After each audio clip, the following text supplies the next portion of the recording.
คำถามข้อที่หนึ่ง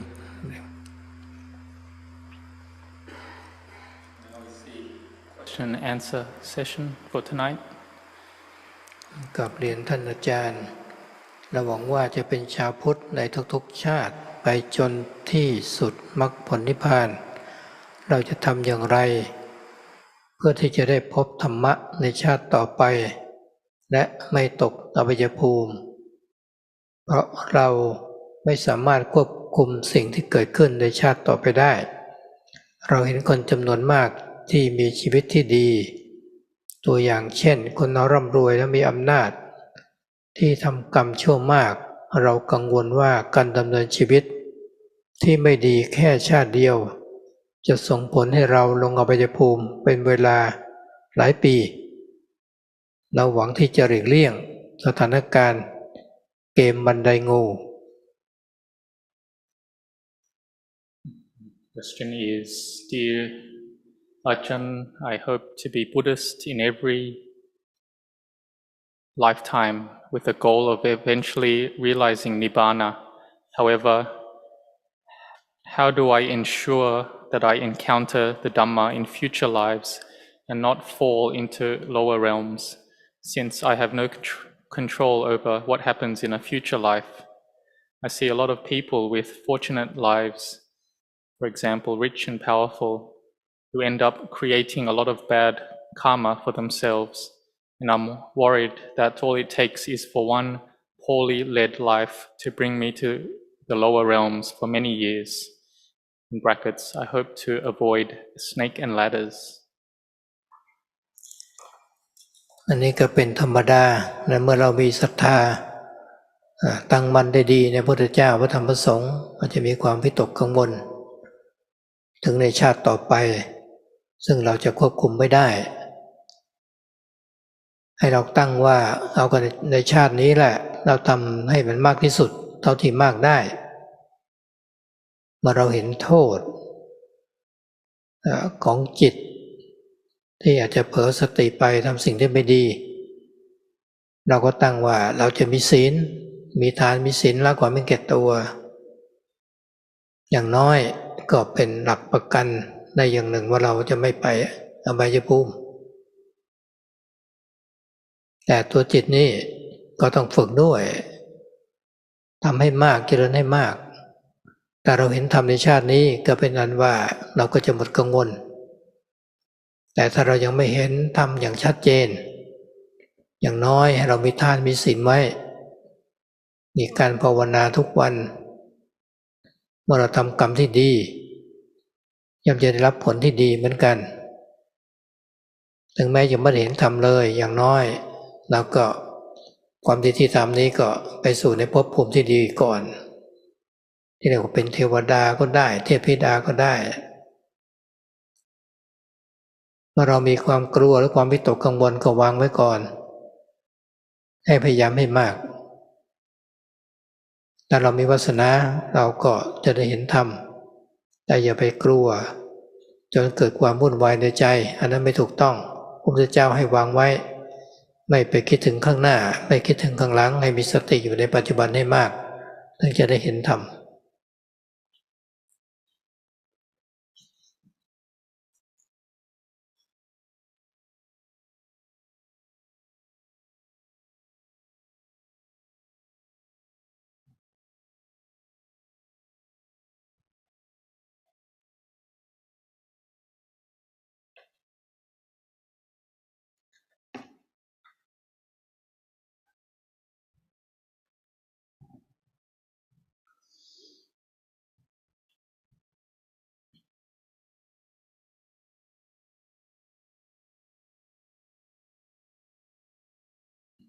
So what you're asking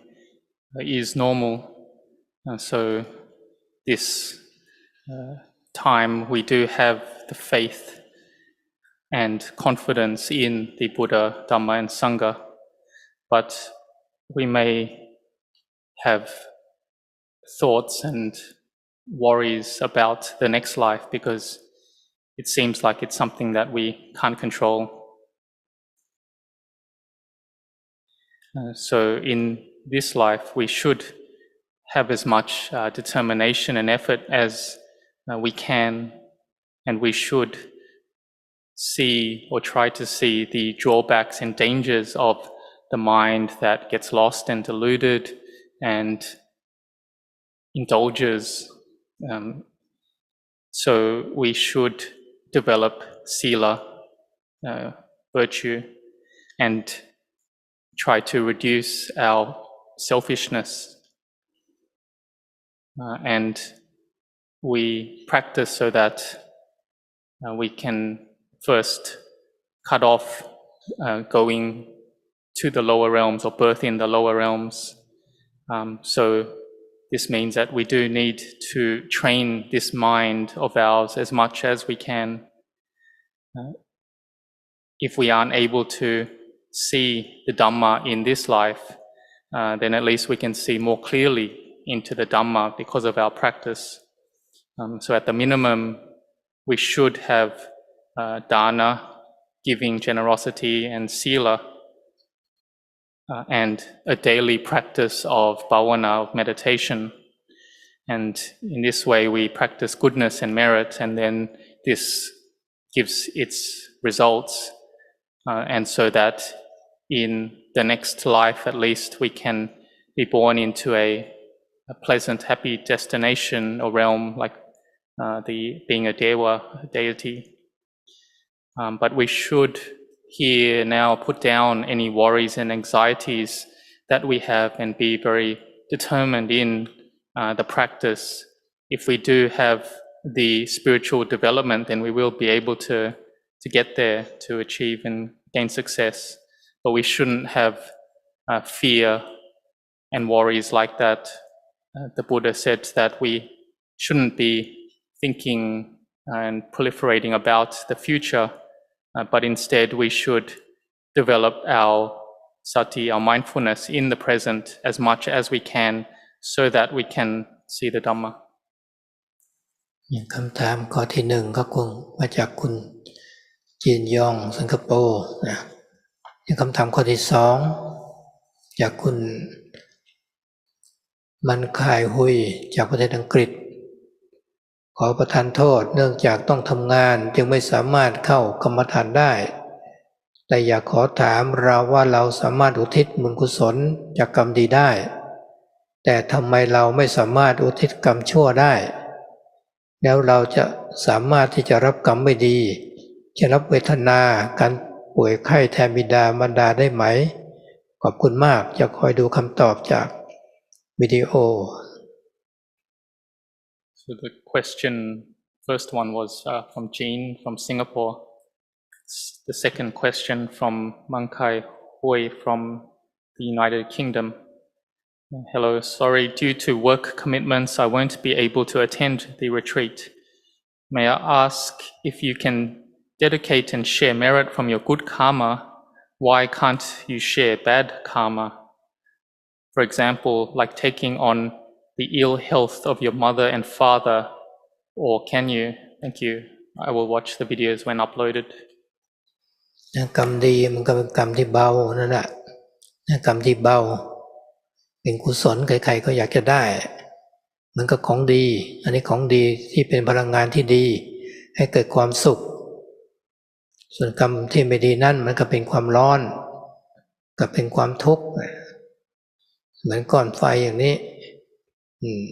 เราจะไปให้ใครไปใส่มือใครก็ไม่ต้องการเพราะมันร้อนมันจะไหม้ทำความลำบากให้เกิดขึ้นมาส่วนกรรมดีนั่นก็คือความเย็นสบายใครก็ต้องการสิ่งที่ดีทั้งนั้นแต่ที่เราถามนี้ก็คงต้องการที่จะรับเวทนารับความป่วยไข้แทนบิดามารดาอันนี้เราต้องเข้าใจว่ากรรมนั้นเป็นของตนของเราของใครของมันใครทำกรรมอะไรก็ได้กรรมนั้นนะไม่ใช่ว่าคนอื่นทำกรรมไม่ดีแล้วเราก็ไปรับด้วยแต่ว่าถ้ามันมีเป็นเกี่ยวข้องกันกับกรรมเป็นเผ่าเป็นพันกันก็ได้หรือใครทำกรรมอะไรก็เป็นทายาทที่ต้องได้รับผลของกรรมอย่างนั้นอันนี้เป็นขั้นที่ว่าเราจะเข้าใจก่อน แต่ถ้าลึกซึ้งขึ้นไประดับที่เรามีกำลังจิตมากขึ้น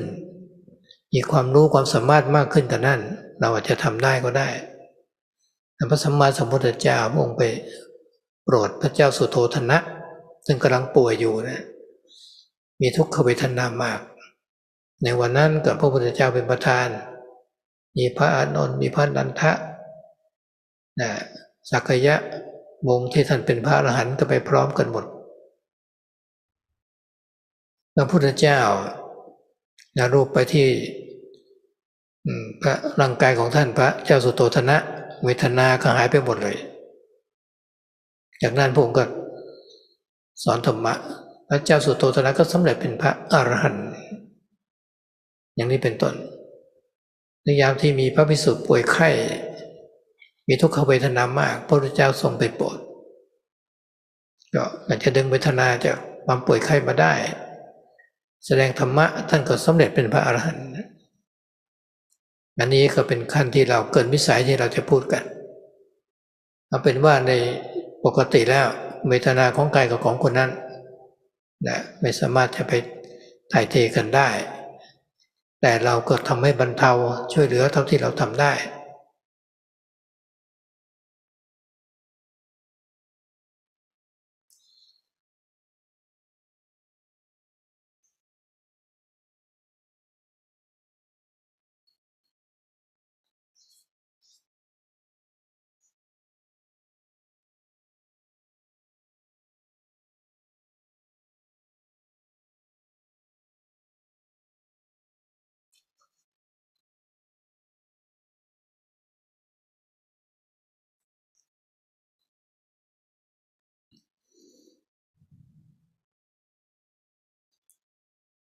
So this good karma, we can say, is like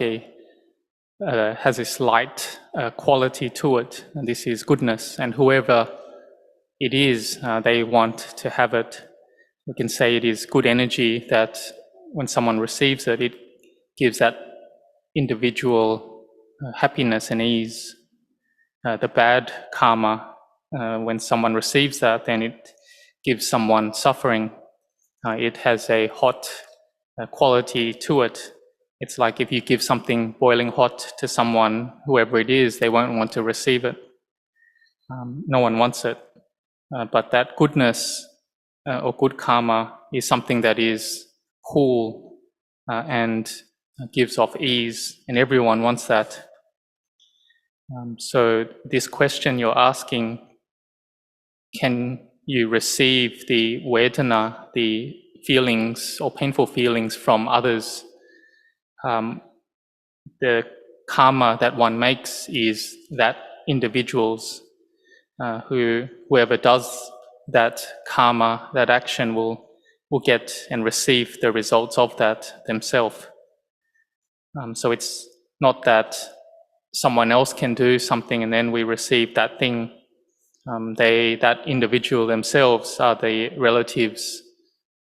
to that result.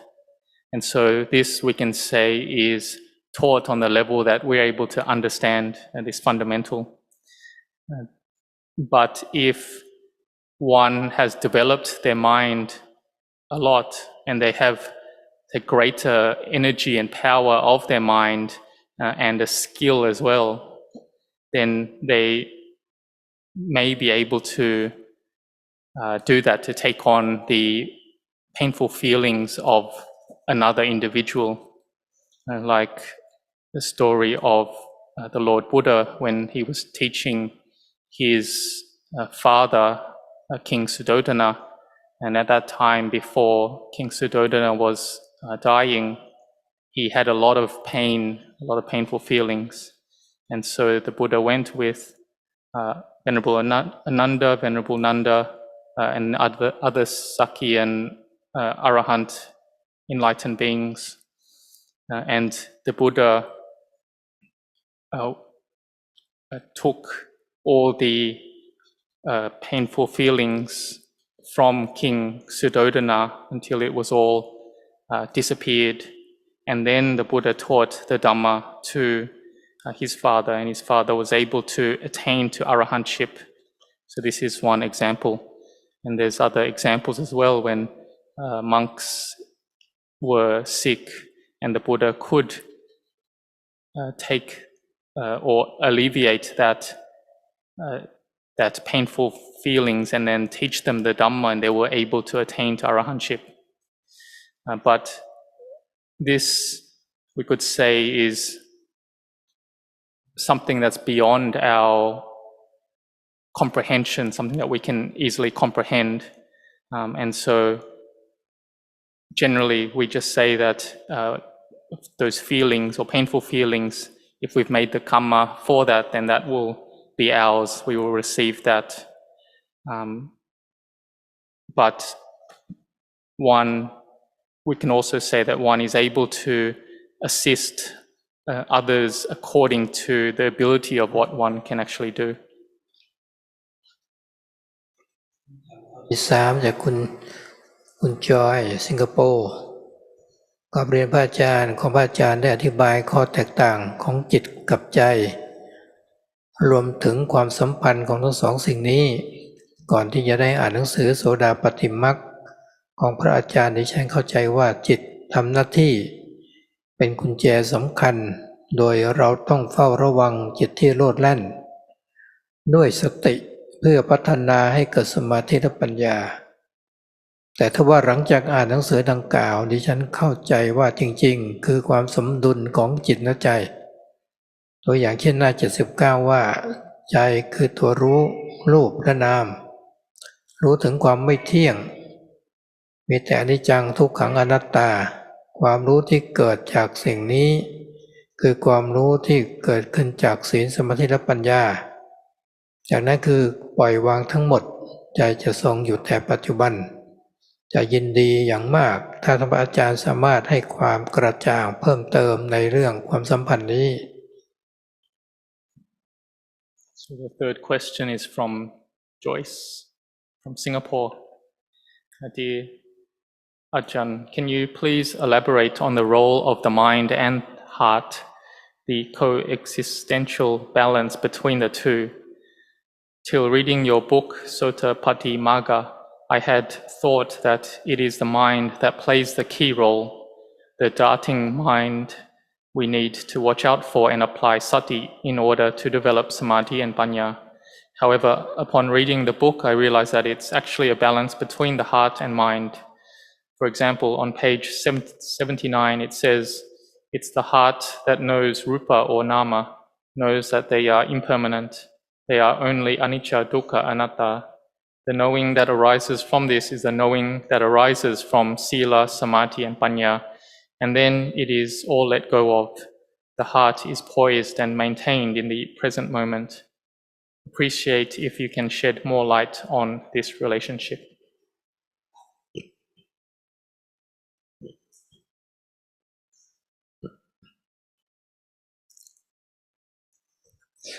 คำว่าจิตนะก็คือตัวธาตุรู้นี่แหละนะถ้าพูดถึงใจก็คือธาตุรู้ที่อยู่นิ่งๆแต่ถ้าใจเกิดความปรุงแต่งก็เรียกจิตตสังขารอันดับแรกคือจิตกับใจนี่เป็นอันเดียวกันแต่ถ้าปรุงแต่งขึ้นมาเป็นจิตตสังขารปรุงแต่งสิ่งที่ดีก็เป็นบุญไม่ดีก็เป็นบาปหรือไม่เป็นบุญไม่เป็นบาปแต่ก็เป็นสังขารที่เมื่อเรามาฝึกเนี่ยก็ต้องมาฝึกตัวจิตนี่แหละให้มันนิ่งสงบทั้งการเดินทางที่จะให้สงบก็คือศีลสมาธิและก็ปัญญาเมื่อจิตสงบได้ดีแล้วเราพิจารณารูปกับนามในรูปนามมันไม่เที่ยง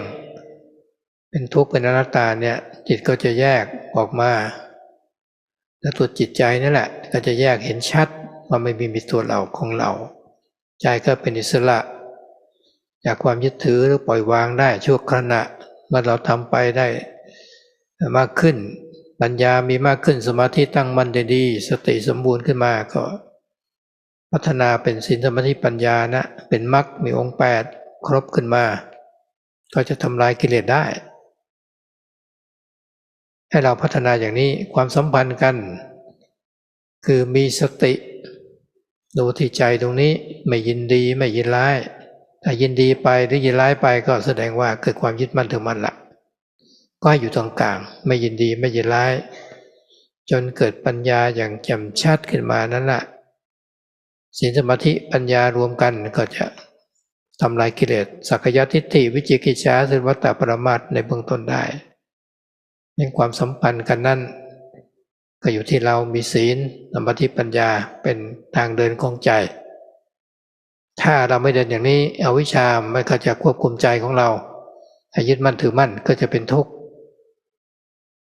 ถ้าใจเรามีสติปัญญาดีก็ไม่ทุกข์มันก็สู้กันระหว่างกิเลสกับมรรคในใจของเรา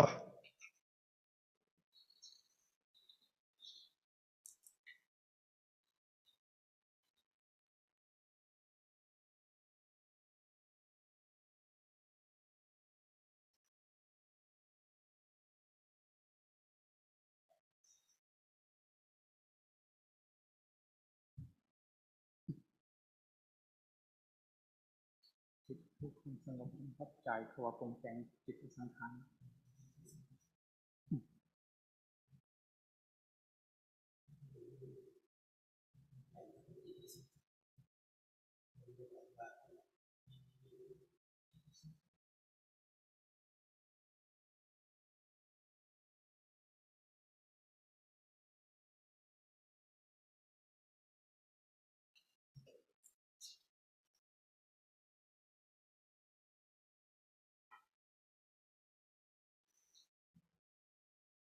ถ้าแยกจิตได้ก็จิตก็จะปล่อยวาง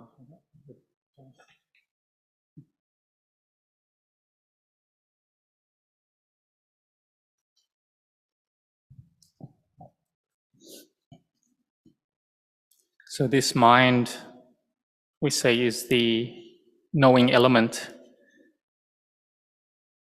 The mind is that which is still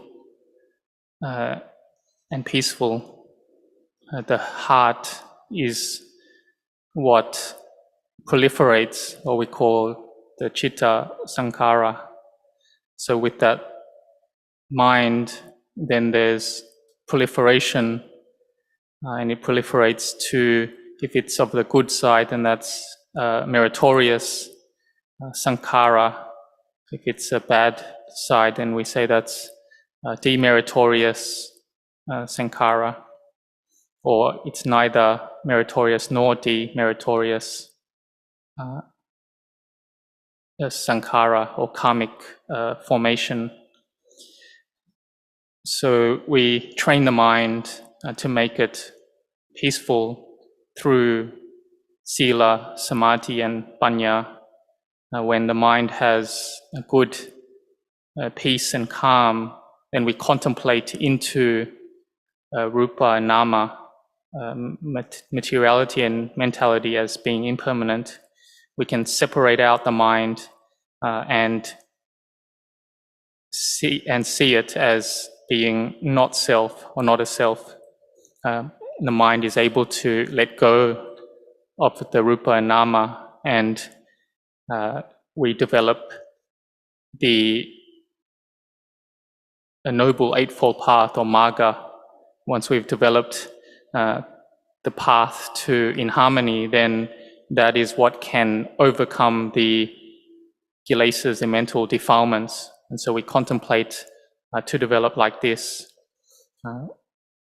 We develop our sati, our mindfulness, when the mind receives sense impressions, then there's arising disliking and liking coming up. And so we try to keep the mind in the middle, away from liking and disliking, because if this liking and disliking arises, then that attachment arises. So we try to keep the mind in the middle, and this is where wisdom can arise. This sila, samadhi, and panya, if we develop it and it's in harmony, then it's able to overcome the lower fetters, self-identity, view, skeptical doubt and attachments to rites and rituals. And so practicing sila, samadhi, and panya is the path that we walk, or the path the heart walks, And if we aren't able to practice this, then the mind will get caught into suffering. And so in our hearts is like a fight between the Magga, the Noble Eightfold Path, and the mental defilements. คำถามข้อที่ 4จากคุณอนุสกะออสเตรเลียหลวงพ่อให้คำสอนกับเราว่าให้ดูภายในจิตเหมือนกับมองสระน้ำตอนที่เราทำตามเรารู้สึกแปลกใจว่าเราเห็นตัวเองมองลงเห็นสระน้ำสี่เหลี่ยมผืนผ้าจากข้างบนในตรงกลางชิดซ้ายมีสระน้ำสี่เหลี่ยมขนาดเล็กๆลึกไปกว่านั้นสีน้ำเป็นสีเขียวอ่อนแต่ใสมากมีจุดประเปื้อนเล็กน้อยในใต้น้ำมีคน2 คนอยู่ข้างสระคนหนึ่งหันหน้าขึ้นมองที่ผู้รู้แต่อีกคนเราเห็นไม่ค่อยชัดคำถามของเราได้แก่ 1. สิ่งที่เราเห็นมีความสำคัญต่อการปฏิบัติไหม 2. สิ่งที่เราเห็นเป็นผลจากคำสอนของหลวงพ่อไหมจะปฏิบัติอย่างไรควรระวังอะไรบ้างขอขอบคุณและอนุโมทนาสาธุ Question 4 is Anushka from Australia. Luang Por gave me instructions to look inside the mind as a pool of water. When I did this, I was surprised to see myself looking down at a rectangular pool from above. In the middle left part of the pool is another smaller and deeper square pool. The color of the water was light green and very clear. I could see some dirt at the bottom of the pool. There are 2 people on the side of the pool. One is looking up at the knower, but the other person I could not see so clearly. The question is, 1. Is what I am seeing significant to the practice? 2. If this is the result from Luang Por's instructions, and if so, what should I do in terms of practice and what should I look out for? Thank you and Anumodana. อันนี้เป็นรูปเปรียบเทียบนั่นเองแหละคือให้เราดูในใจของเราเราเห็นสระน้ำที่ใสๆนั่นแหละแต่ว่ามันก็มีตะกอนที่นอนก้นอยู่งั้นจิตของเราเนี่ยถ้ามันยังวุ่นวายมันยังมีความปรุงแต่งอยู่ไม่สงบเราก็มองไม่เห็นตัวจิตใจที่แท้จริงเมื่อเรามาบริกรรมเมื่อเรามามีสติมากๆจิตใจของเรานิ่งเราก็จะได้มองเห็นในใจของเราได้จะพิจารณาได้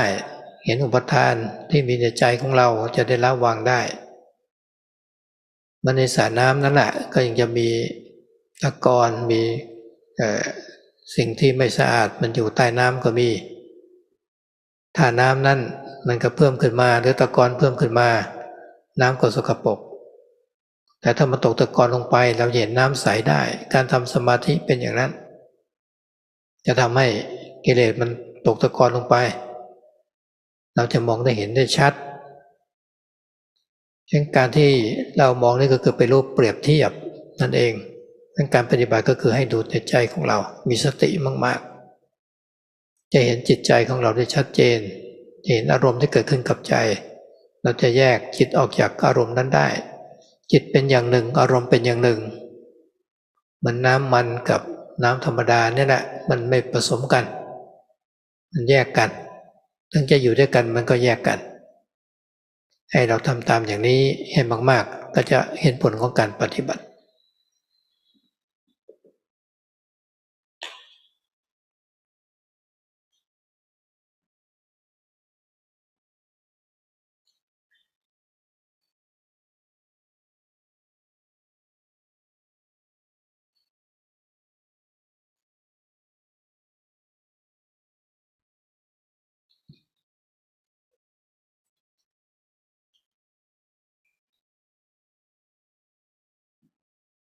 เดี๋ยวให้เพิ่มทับน้ำก็จะเห็นชัดเลยให้ตะกอนออกให้เพิ่มน้ำให้ได้เห็นชัด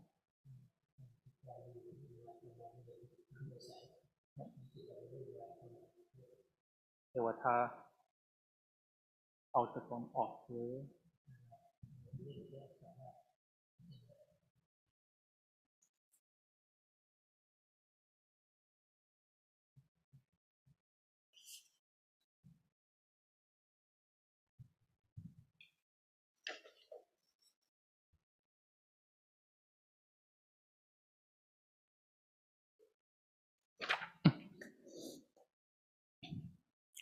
So this image